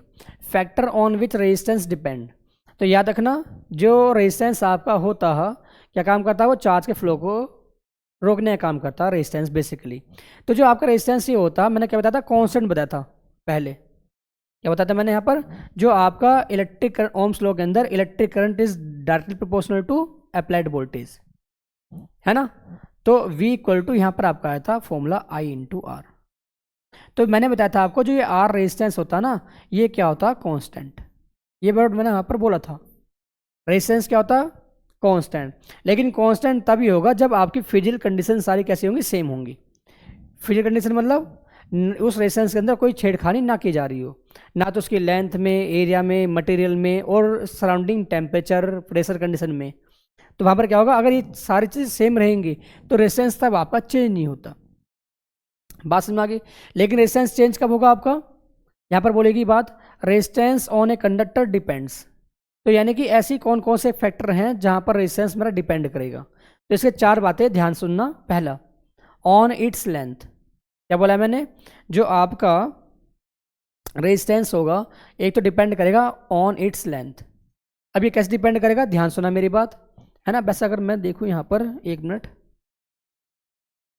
चलो ब्लैंक स्लाइड है तो मैं बता दूंगा इस पर। तो पहले हम सिंपल पढ़ते हैं ऐसी, है ना। क्या बोला मैंने, एक तो डिपेंड करेगा ऑन इट्स लेंथ। लेंथ में अगर आप चेंजेस करोगे रेजिस्टेंस के तो रेजिस्टेंस में चेंज देखने को आपको मिलेगा, वो बताएंगे कैसे कैसे मिलेगा, है ना, आगे की तरफ। And on it's area of cross section, यानी कि अगर आप वायर का एरिया चेंज करोगे, क्या चेंज करोगे, एरिया, तो तब भी आपको वहाँ पर चेंज देखने को मिलेगा रेजिस्टेंस के अंदर। एक होता है on the nature of its material, यानी कि अगर मान लो आपका एक, मान लो मैं जैसे बोलता हूँ, ये आपके 2 वायर हैं, this one and this one, दोनों सेम लेंथ के हैं, अगर दोनों का मटेरियल अलग अलग हो जाएगा तो हम क्या बोलेंगे, इसका रेजिस्टेंस दोनों का अलग अलग आएगा, है ना। तो ये डिपेंड करता है किस पर, मटेरियल पर। और लास्ट बात यहाँ पर लिख लेना आप, ऑन टेम्परेचर।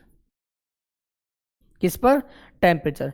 यानी कि जब भी सराउंडिंग में टेम्परेचर में इफेक्ट देखने को मिलेगा, चेंजिंग टेम्परेचर देखने को मिलेगा, तो ज़्यादा रख लेना, वहाँ पे भी क्या होगा, आपका रेजिस्टेंस चेंज देखने को मिलेगा वहाँ पर, है ना। तो ये 4 बातें थी आपकी जिस पर रेजिस्टेंस डिपेंड करता, है ना। ये 4 फैक्टर थे उसके। Okay, resistance of uniform material proportional to length. अच्छा चलो, अब बात करते हैं यहाँ पर नेक्स्ट कि जो बातें मैंने आपको बताई थी रेजिस्टेंस डिपेंडेंस वाली, वो कैसे कैसे डिपेंड करती है।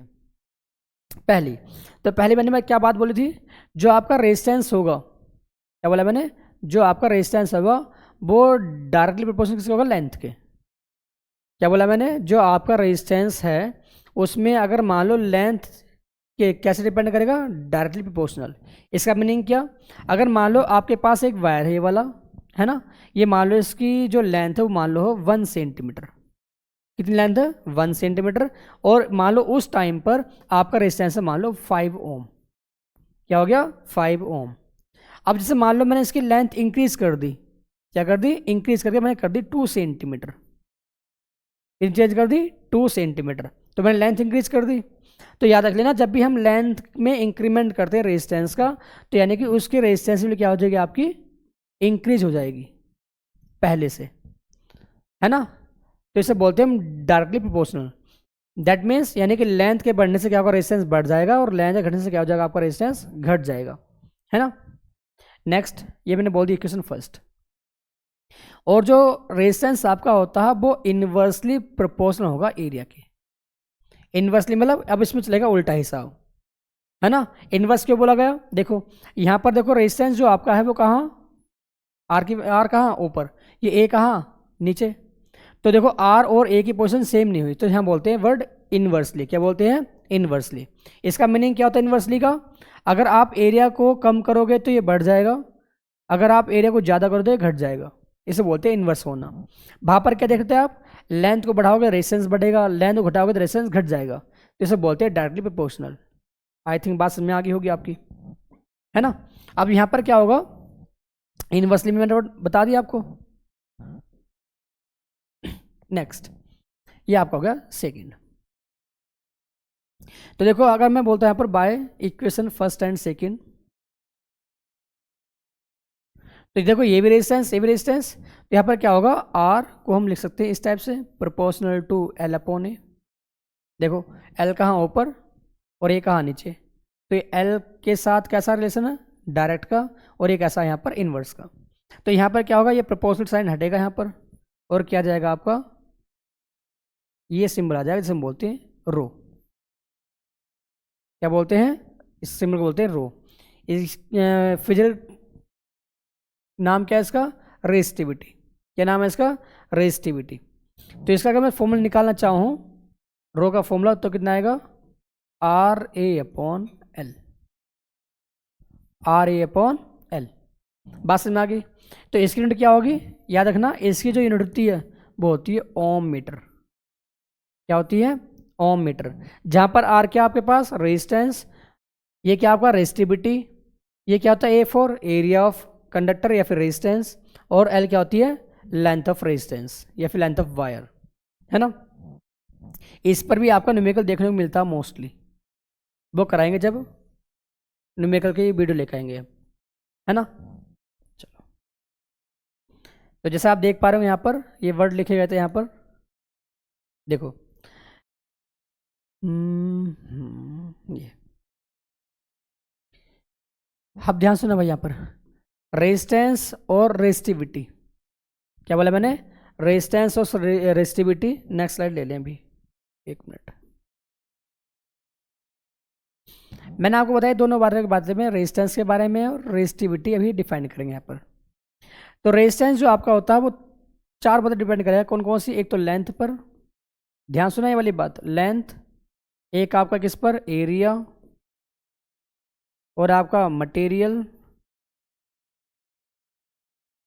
और एक आपका टेम्परेचर या कंडीशन। ये रेजिस्टेंस बात डिपेंड करता है इन चार बातों पर, यानी कि इन चार बातों में से अगर कोई भी बात अगर चेंज देखने को मिलेगी तो दैट मीन्स आपका रेजिस्टेंस चेंज हो जाएगा। लेकिन बात करते हैं क्या, रेजिस्टिविटी की। किसकी बात करते हैं, रेजिस्टिविटी। तो रेजिस्टिविटी में क्या होता है आपका,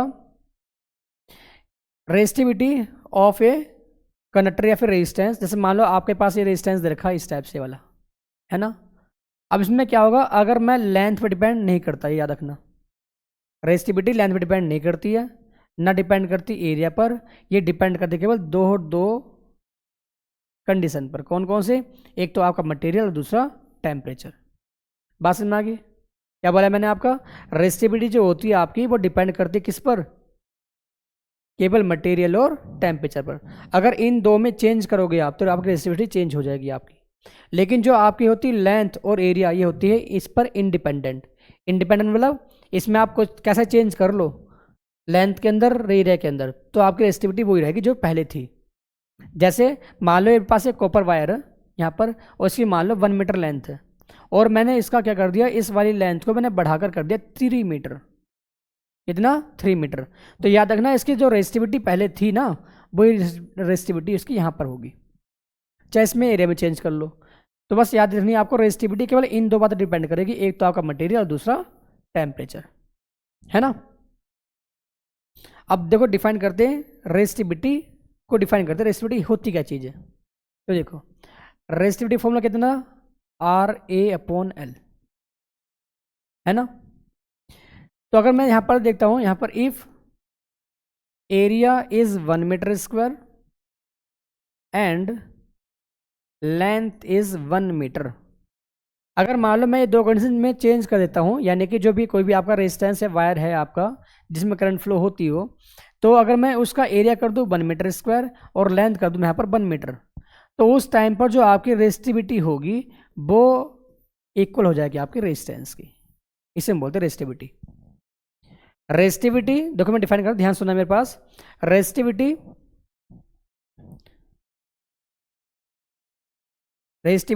is equal to resistance when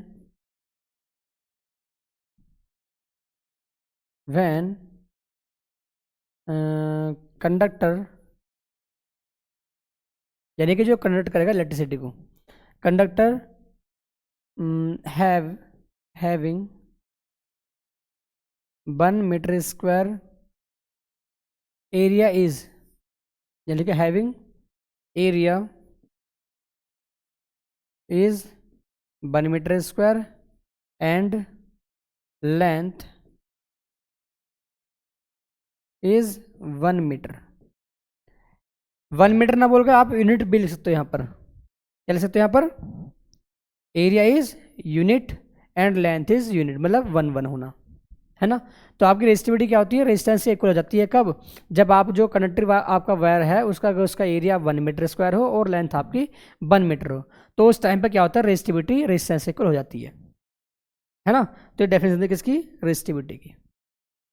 next अब बात करते हैं किसकी, जो आपके रेजिस्टेंस थे इसमें कुछ होते हैं कॉम्बिनेशंस। क्या होते हैं कॉम्बिनेशन, कौन कौन से, ध्यान सुनना यहाँ पर। एक तो होते हैं दो टाइप के, कौन कौन से, एक तो होता है सीरीज कॉम्बिनेशन, एक आपका होता है पैरेलल कॉम्बिनेशन, है ना, सीरीज एंड पैरेलल। तो ध्यान सुनो यहाँ पर, when 2 more resistors are connected in series, अगर मान लो 2 या 2 से अधिक रेजिस्टेंस आपके सीरीज में कनेक्ट होते हैं, तो देखो यहाँ पर the current through in the circuit remain same, यानी कि अगर मान लो, अब हम पहचान कैसे करेंगे कि जब मान लो आपके वायर्स, अगर यानी कि जो आपका रेजिस्टेंस है अगर वो उनका पाथ एक ही होगा, क्या होगा, अगर उनका रास्ता एक ही होगा तो हम क्या बोलेंगे यहाँ पर, आपका वो कॉम्बिनेशन कैसा होगा, सीरीज कॉम्बिनेशन। वहाँ पर क्या होगा आपकी, याद रखना, करंट की जो आपकी वैल्यू होगी, किसकी, करंट की वैल्यू कैसी होगी, रिमेन सेम होगी सबके अंदर। Next, the potential difference become sum of individual potential difference across each resistor, यानी कि जो आपका पोटेंशियल डिफरेंस होगा आपका ईच रजिस्टर पर वो डिफरेंट होगा, क्या होगा, डिफरेंट, है ना, ये बात बोलेगी यहाँ पर।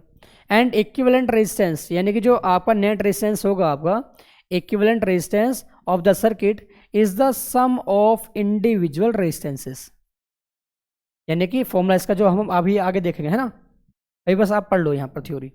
डिसएडवांटेज क्या होते हैं इसके?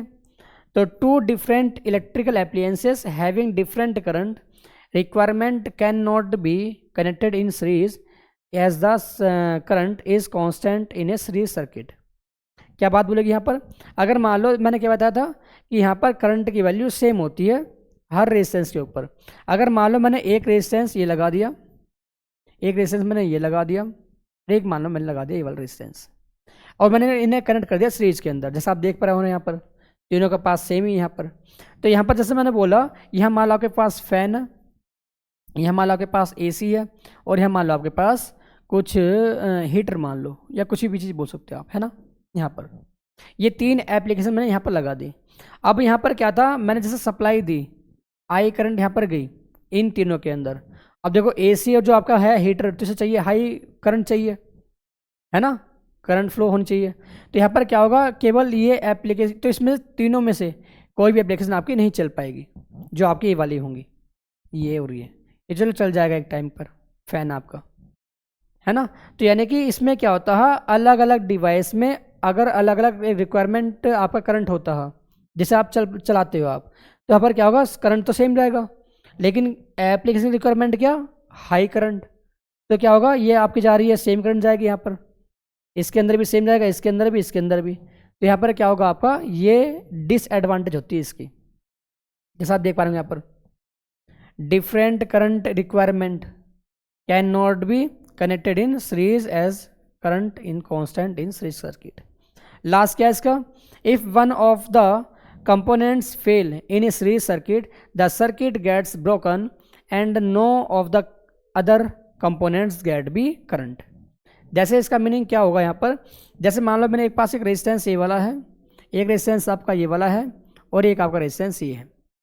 अगर मान लो मेरा ये वाला इक्विपमेंट मेरा ख़राब हो गया किसी वजह से, है ना, तो इसमें करंट फ्लो करने की नहीं है। तो जब करंट फ्लो करने की, तो भैया ये इक्विपमेंट आपके चलने का नहीं कोई सा भी, ना ये चलेगा आपका, है ना। तो सीरीज सर्किट के अंदर ये होती है डिसएडवांटेज आपकी दो, कौन कौन सी, ये वाली, और इसमें हीटिंग इफेक्ट ज़्यादा देखने को मिलेगा आपका, है ना। नेक्स्ट अब देखो बताते हैं यहाँ पर जो आपका होता है सीरीज कॉम्बिनेशन, तो इसका आता है, कभी कभी पूछ लेता है फॉर्मूला कैसे कैसे बन के आया, तो ध्यान सुनना भाई यहाँ पर। तो जैसे मान लो मैंने एज्यूम कर लिया, ये आपके पास तीन रजिस्टर हैं ये वाले, ये किसी भी अक्रॉस एक बैटरी से जुड़े हुए हैं यहाँ पर, है ना। ये मान लो रेजिस्टेंस आपका R1, ये आपका रेजिस्टेंस R2, ये मान लो आपका रेजिस्टेंस R3। यहाँ पर पास करंट गई I।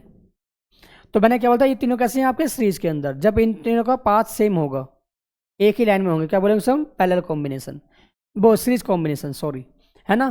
तो इस सीरीज कॉम्बिनेशन में क्या बताया था मैंने, करंट की वैल्यू सेम होगी, यानी कि यहाँ पे भी करंट आपकी आई होगी, यहाँ भी करंट आपकी आई होगी, और यहाँ भी करंट आपकी आई होगी। लेकिन इनके अक्रॉस जो वोल्टेज होगा आपका, इस रेजिस्टेंस वोल्टेज, और इस रेजिस्टेंस वोल्टेज, और इस रेजिस्टेंस वोल्टेज, अगर मान लो बी वोल्ट यहाँ पर बैटरी है, तो जो बी वोल्ट की बैटरी होगी, यहाँ पर, यहाँ पर और यहाँ पर डिफरेंट डिफरेंट वोल्टेज आएंगे आपके। याद रखना, सीरीज के अंदर आपकी करंट होती है सेम, लेकिन वोल्टेज क्या होता है, डिफरेंट। और बात करते हैं किसी पैरेलल कॉम्बिनेशन, यहाँ पर क्या होती है, करंट डिफरेंट और आपका पोटेंशियल सेम।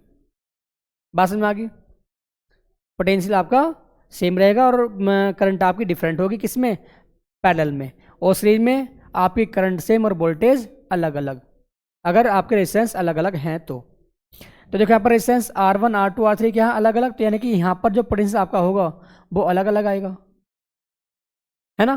तो यहाँ पर क्या होगा, जो अप्लाइड वोल्टेज आपने दिया बैटरी का, वो तीन जगह आपका डिस्ट्रीब्यूट हो गया, V1 + V2 + V3, है ना।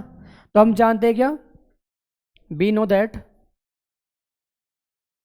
क्या जानते हैं, ओम्स लॉ, V = IR। इसके वैल्यू यहाँ पर पुट करेंगे, यहाँ पर आपका आ जाएगा IR, यहाँ पर IR1, यहाँ पर IR2 और यहाँ पर IR3। करंट से मैंने क्यों लिखी, देखो यहाँ पर करंट आपकी आई थी क्योंकि ये थे सीरीज कॉम्बिनेशन के अंदर। तो यहाँ पर क्या होगा, आप जैसे देख पा रहे होंगे यहाँ पर, तो I कॉमन आ जाएगा, तो यहाँ आपका बचेगा R1 plus R2 plus R3, ये आपका हो जाएगा कैंसिल आउट इधर से। तो R की जो वैल्यू आपकी आएगी सीरीज कॉम्बिनेशन के लिए, फॉर्मूला आएगा R plus R2 plus R3। तो ये फॉर्मूला होता है किसका, combination of resistance when it connected in series, R equal to R1 plus R2 plus R3, है ना। पूछ लेता कभी कभी ये, तो बस आपको इतना करके दिखाना उसमें, है ना। न्यूमेरिकल जब भी सोल्व करेंगे तो ऐसे सोल्व करेंगे, जब आपके बहुत सारे रेजिस्टेंसेस होंगे सीरीज के अंदर तो फॉर्मूला ये वाला अप्लाई करेंगे आप। अब नेक्स्ट देखेंगे पैरेलल कॉम्बिनेशन। अब पढ़ते क्या, पैरेलल कॉम्बिनेशंस। इसमें क्या था, जो आपका करंट था, है ना, इसमें करंट आपका डिफरेंट होगा, लेकिन हर उस पर जो भी कनेक्टेड आपके इस पैरेलल के अंदर होंगे रेजिस्टेंस जो आपके होंगे, उसमें क्या होगा, हर रेजिस्टेंस पर वोल्टेज आपका सेम आएगा, लेकिन करंट क्या होगी आपकी डिफरेंट होगी। तो ये रिक्वायरमेंट के हिसाब से जिस इक्विपमेंट को हाई करंट चाहिए होगी तो उसमें हाई करंट चली जाएगी, है ना, और जिस चाहिए कि लो करंट तो वो लो करंट पे बेस हो जाएगा। तो बेसिकली क्या होता है, आपके घरों के अंदर जो अरेंजमेंट होता है, किसी जैसे मान लो फैन हो गया, बल्ब हो गया, ये आपका ये हो गया पैनल, है ना, इस टाइप से जहाँ भी करंट फ्लो करती हो किसी भी इक्विपमेंट के अंदर, वो कहलाते हैं हम डोमेस्टिक सर्किट के अंदर पैरेलल कॉम्बिनेशंस, है ना। चलो देखते हैं यहाँ पर, when two or more resistance are connected in parallel, तो क्या होता है इसमें, current through the circuit is the sum of current through each branch, यानी कि जो आपका नेट करंट आएगा पैरेलल के अंदर वो हम क्या करेंगे, सम कर लेंगे, जोड़ लेंगे हर ब्रांच के अंदर, तो आगे वो नेट करंट आ जाएगा आपका। नेक्स्ट बात कौन सी बोल रखी है, the potential difference across the 2 points of the circuit remain same, क्या बात बोली मैंने, हर रेजिस्टेंस पर जो आपके पैरेलल कॉम्बिनेशंस में होंगे तो यहाँ पर क्या होगा, आपका वोल्टेज क्या होगा, सेम आएगा। उसमें क्या था, सीरीज में डिफरेंट था, वहाँ पर क्या चीज़ सेम थी, करंट सेम थी। Next, the reciprocal of equivalent resistance, यानी कि इसलिए बात कर रहा है इक्विवेलेंट रेजिस्टेंस 1/R, रेसिप्रोकल मतलब 1/ समथिंग जो बात बोल रखी है, is the sum of reciprocal, is the sum of reciprocal of individual resistance, इस टाइप से बात समझ में आ गई। ये फॉर्मूला किसका होता है, पैरेलल कॉम्बिनेशन का, है ना। अब पढ़ते भाई इसकी क्या एडवांटेज, क्यों हम इसका यूज करते हैं, प्रीफर क्यों करते हैं यहाँ पर, the parallel arrangement is divides the current in different branches, hence the each components receive the required amount of current. जैसे मैंने वहाँ पर बताया था सीरीज के अंदर करंट हर इक्विपमेंट पे सेम रहेगी, चाहे वो डिवाइस को कम रिक्वायरमेंट हो करंट की या फिर ज़्यादा रिक्वायरमेंट हो, है ना। वहाँ पर क्या था, सेम करंट जा रही थी, यानी कि इक्विपमेंट के हिसाब से नहीं जा रही थी। लेकिन बात करते हैं किसकी, पैरेलल कॉम्बिनेशन की, तो यहाँ पर जो रिक्वायरमेंट करंट होती है डिवाइस के अकॉर्डिंग, तो वहाँ पर वो पहुँच जाती है पैरेलल कॉम्बिनेशन के अंदर, है ना। Next, if one of components are fail in parallel circuit the rest work as usual. इसका मीनिंग क्या हुआ, जैसे मान लो सीरीज में क्या था, अगर मान लो एक इक्विपमेंट आपका खराब हो गया तो सर्किट में करंट फ्लो नहीं करेगा आपका, वो सारा सर्किट मतलब कि एक्टिव नहीं रहेगा। लेकिन बात करते हैं किसकी, पैरेलल कॉम्बिनेशन में, अगर कोई भी आपका इक्विपमेंट फेल कर जाए या ख़राब हो जाए तो रेस्ट जितने भी आपके इक्विपमेंट होंगे पैरेलल के अंदर वे आपका वर्क करेंगे जैसे उनका चल रहा था काम, एज यूजुअल, है ना। अब पढ़ते हैं इसका फॉर्मूला कैसे कैसे बन के आता, तो देखो यहाँ पर, तो पैरेलल में क्या होता है, जो आपके रेजिस्टेंस का अरेंजमेंट होगा, है ना, तो वे क्या होगा, उसमें अलग अलग पाथ होगा उनका। अब जैसे देख पा रहे होंगे आपके, मैंने 3 रेजिस्टेंस बनाए, तो इन तीनों का रास्ता अलग अलग, बताओ हाँ है ना।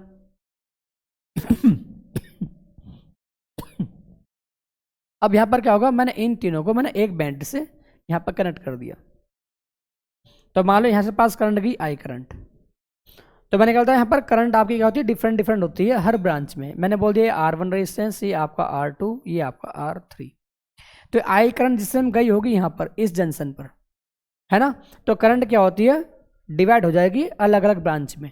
तो यहाँ मान लो करंट मेरे पास गई I1, यहाँ मान लो करंट गई मेरी I2, और यहाँ पर मान लो करंट गई आपकी I3, है ना। वोल्टेज क्या आपका यहाँ पर सेम रहेगा हर रेजिस्टेंस पर, तो यहाँ पर भी वोल्टेज आपका V रहेगा, यहाँ भी वोल्टेज आपका V रहेगा, यहाँ भी वोल्टेज आपका V रहेगा, बात समझ में आ गई। तो यहाँ पर क्या होगा आपका, अगर मैं लगाता हूँ यहाँ पर, तो जो आपकी स्टेटमेंट बोल रखी थी पैरेलल के अंदर, तो यहाँ पर जो आपकी नेट करंट होगी वो हर इंडिविजुअल रेजिस्टेंस पर उनके सम के बराबर होगी। यानी कि जो आपकी होगी करंट आई, जो यहाँ से बैटरी से निकली होगी ये आई करंट, ये इस करंट और इस करंट और इस करंट के एल्जेब्रिक सम के बराबर होगी। तो अगर मैं यहाँ पर जानते हैं क्या, ओम्स लो, क्या जानते हैं हम, V equal to I R. अगर यहाँ से मुझे आई की वैल्यू निकालनी हो तो कितना आएगा, V अपॉन आर फॉर्मूला बन जाएगा आपका। तो वैल्यू हम यहाँ पर पुट करेंगे तो यहाँ पर आएगा आपका V अपॉन आर, यहाँ पर आएगा V अपॉन आर वन, यहाँ B अपॉन आर टू और यहाँ पर B upon R three. V क्यों लिखा, क्योंकि यहाँ पर पैरेलल कॉम्बिनेशन है, तो यहाँ पर क्या होगा, वोल्टेज आपका सेम रहेगा जैसा आप देख पा रहे होंगे सर्किट के अंदर, है ना, हर रेजिस्टेंस पर। तो सब में कॉमन क्या चीज़ आ जाएगी आपकी, B कॉमन आ जाएगा, तो अंदर आपका बचेगा 1 upon R one plus 1 upon R two and 1 upon R three. तो ये B से B क्या हो जाएगा, कैंसिल आउट हो जाएगा, तो फॉर्मूला आपका बन जाएगा 1 upon R equal to 1 upon R one, 1 upon R two and 1 upon R three. ये आपका अरेंजमेंट, यानी कि जो फॉर्मूला बन के आया ये वाला, ये किसके लिए आया आपका, पैरेलल कॉम्बिनेशन के लिए। तो ये फॉर्मूला यूज कहाँ करेंगे, न्यूमेरिकल के अंदर, जब आपको रेजिस्टेंस बहुत सारे पैरेलल के अंदर दिखाई देंगे। ओके,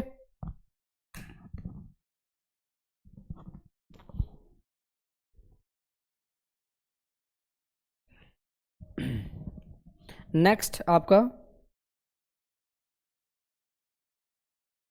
अब बात करते हैं कि इसकी heating effect of current.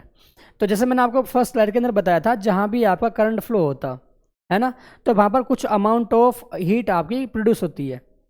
Equipment आपका चलता रहेगा तो उसमें क्या होती है, आपका हीटिंग इफेक्ट देखने को मिलेगा। जैसे बल्ब होता, तो बल्ब जैसे मान लो वहाँ पर इलेक्ट्रिसिटी जा रही होगी, तो कुछ टाइम बाद वहाँ पर बल्ब जो होगा गर्म दिखाई देगा आपको।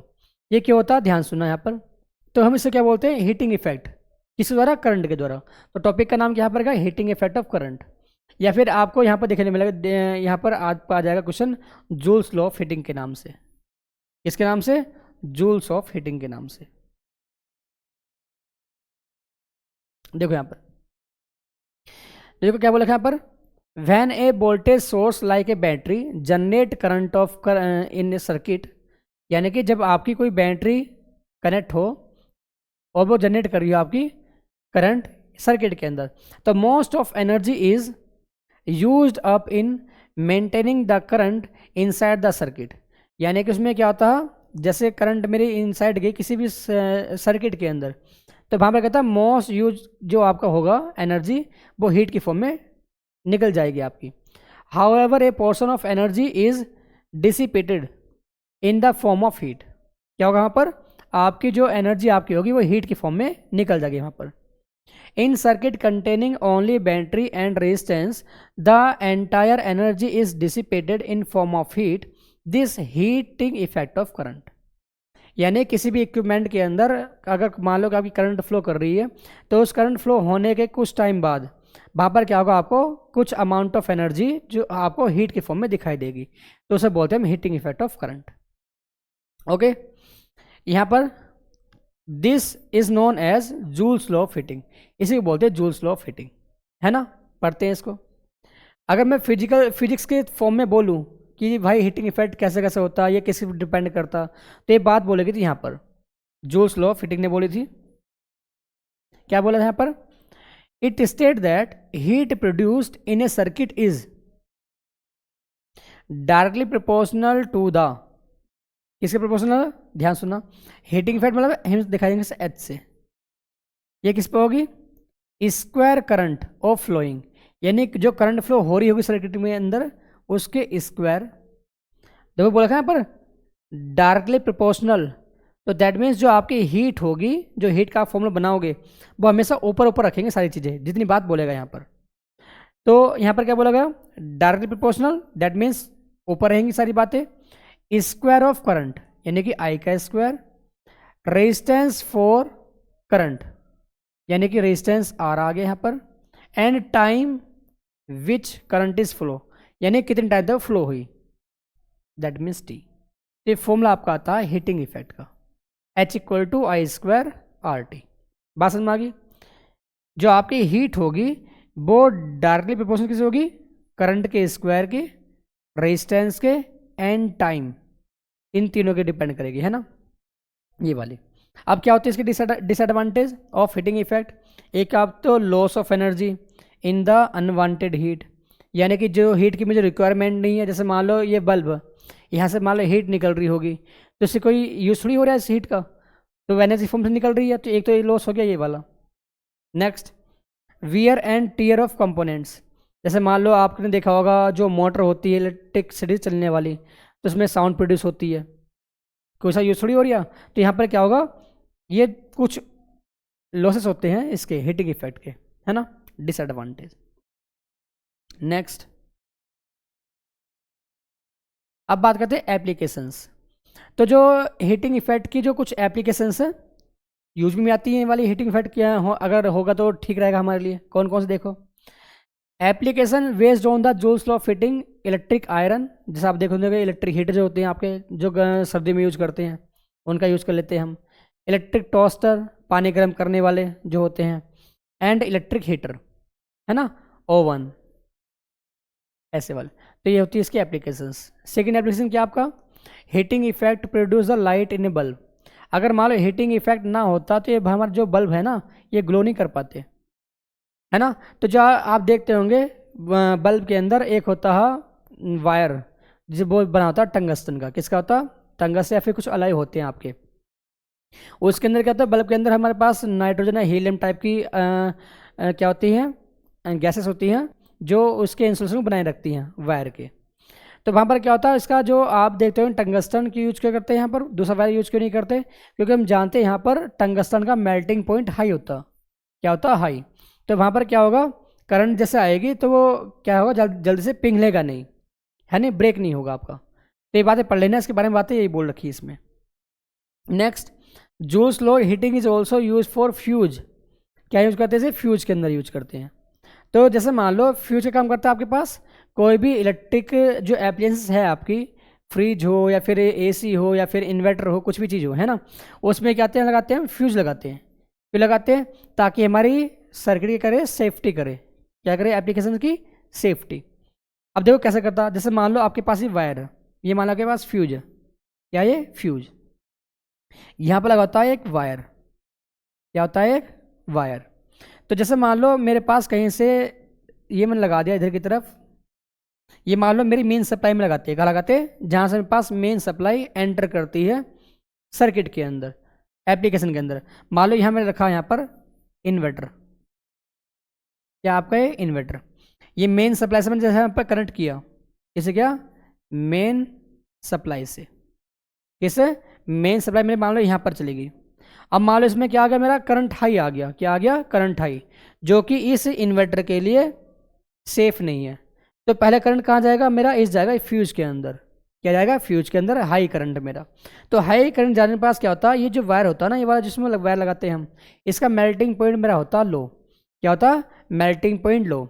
अब बोलेंगे लो क्यों करेंगे यहाँ पर, अभी देखो ध्यान सुनना, जब मैंने क्या बोला यहाँ पर इसका मेल्टिंग पॉइंट होगा लो, तो जैसे करंट आपकी आएगी तो यहाँ पर एक हीटिंग इफेक्ट देखने को मिलेगा। फॉर्मूला क्या था आपका, H=I²RT। तो करंट जब आपकी ज़्यादा हो जाएगी तो स्क्वायर करंट से और ज़्यादा बन जाएगी आपकी हीटिंग इफेक्ट। तो यहाँ पर क्या होगा, ये आपका वायर मेल्ट हो जाएगा और ये ब्रेक हो जाएगा, मेल्ट हो क्या हो जाएगा, ब्रेक हो जाएगा। तो यहाँ पर क्या होगा, ये तार प्रेजेंट होने का ही नहीं है, तो करंट फ्लो मेरे इसके अंदर करने की नहीं है, तो आपका इन्वर्टर क्या रहेगा, सेफ रहेगा। बस ये फ्यूज खराब हो जाएगा बस आपका, फिर दूसरा फ्यूज लगाना पड़ेगा। लेकिन अगर बाई चांस मान लो मैं इस वाले वायर का मेल्टिंग पॉइंट हाई कर दूं, अगर मैं इसको टंगस्टन से बना देता बाई चांस, तो यहाँ पर क्या होगा, जो आपकी हाई करंट यहाँ पर जाएगी मेन सप्लाई से, तो यहाँ पर क्या होगा, ये करंट को अलाउ कर दे रहा है यहाँ पर। और इन्वर्टर में क्या होते हैं, बहुत सारी चीज़ें होती हैं, कैपेसिटर हो गया, आईसी होगी तुम्हारी, तो यहाँ पर क्या होगी, सारी जो इस हाई करंट को नहीं झेल पाने की, क्या हो जाएगा, इन्वर्टर आपका ख़राब हो जाएगा। तो इसमें क्या होता है, फ्यूज का इसलिए यूज करते हैं हम। ये भी क्या आपकी एप्लीकेशन है, किसकी, हीटिंग इफेक्ट की। ओके, आई थिंक समझ में आ गई होगा आपकी बात। तो क्या काम होता है यहाँ पर, देखो यहाँ पर बोल भी रखा, Joule's law of heating also use in fuse thin wire protect of household, क्या करता है, प्रोटेक्ट करता है आपके हाउस होल्ड को। Applications of the power of surge fuse wire are made in thin aluminium copper, किससे होते हैं? एल्यूमिनियम या कॉपर के बने होते हैं। With as appropriate melting point, उस यानी डिवाइस अकॉर्डिंग वहाँ पर क्या होगा? एप्रोप्रिएट उसका क्या होता है? मेल्टिंग पॉइंट होता है। This wire melts and break, अगर मान लो हाई करंट आ जाएगा तो क्या होगा? वहाँ पर मेल्ट हो जाएगा and break the circuit due to heating during the excess of current, है ना। अब आते हैं बस लास्ट टॉपिक आपका इलेक्ट्रिक पावर। तो इलेक्ट्रिक पावर क्या होती है? The rate at which electric energy is dissipated और consumed in circuit is called electric power. क्या होता? The rate of doing work with the help of electric current, that is called electric power. Formula P is equal to W upon T। Unit क्या होती है इसकी? Power की unit क्या होती है? वॉट। क्या होती है ऐसा यूनिट? वॉट। या फिर कहीं कहीं देखने को मिलेगा क्या? Work upon time. Work unit क्या होती है? जूल, और टाइम क्या होती है? सेकेंड। तो इसे हम जूल पर सेकेंड भी बोल सकते हैं। बात समझ में आ गई ना। तो पावर फॉर्मूला एक B इक्वल टू I भी होता है, I स्क्वायर R और V स्क्वायर अपॉन R, है ना। फॉर्मूला कैसे कैसे है बताऊंगा आपको नेक्स्ट वीडियो के अंदर। ऐसा यूनिट क्या होती है इसकी? पावर की वॉट बोलते हैं। मैंने बताया ना 1 वॉट, यानी कि 1 वॉट हम कब बोलेंगे?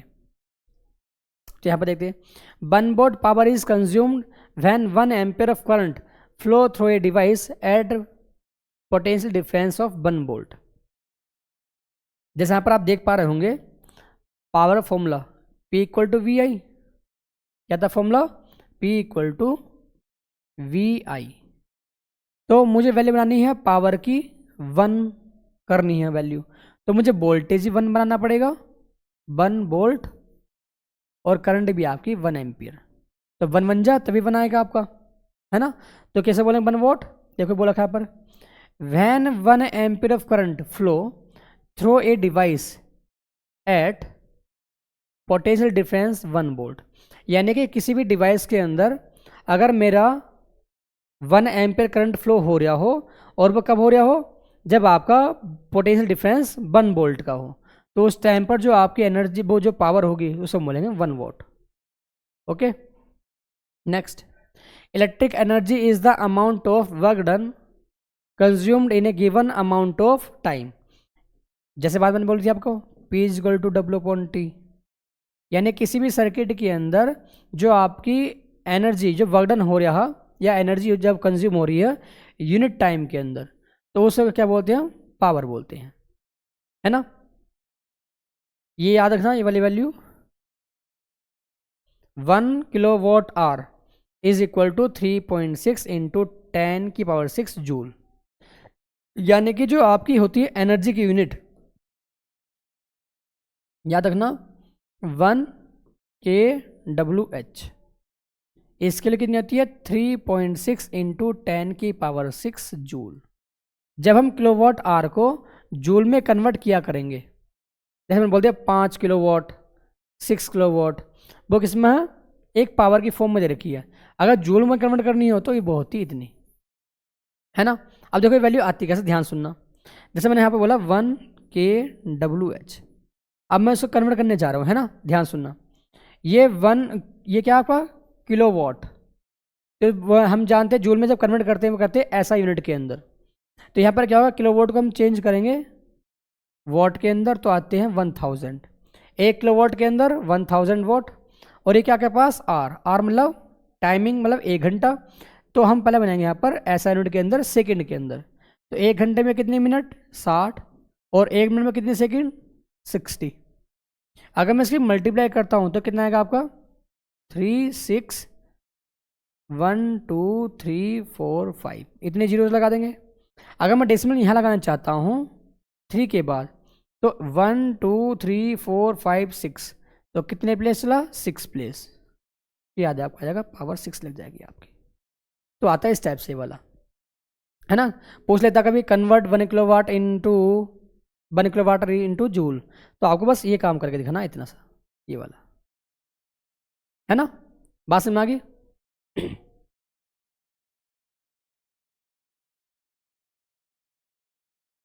तो बस आज के लिए इतना ही। अगर मेरी वीडियो अच्छी लगी हो तो please like subscribe and share जरूर करना। और जो सर नेक्स्ट वीडियो आपकी आएगी वो फॉर्मूले की आएगी केवल, और फॉर्मूले के लगाने के जो तरीके होंगे वो हम सीखेंगे वहाँ पर नेक्स्ट वीडियो के अंदर।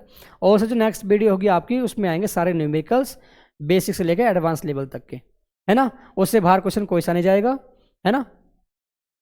तो अगर ये वीडियो अच्छी लगी तो प्लीज़ लाइक जरूर करना और जितने भी आपके फ्रेंड्स हैं वहाँ तक शेयर करना। Thank you.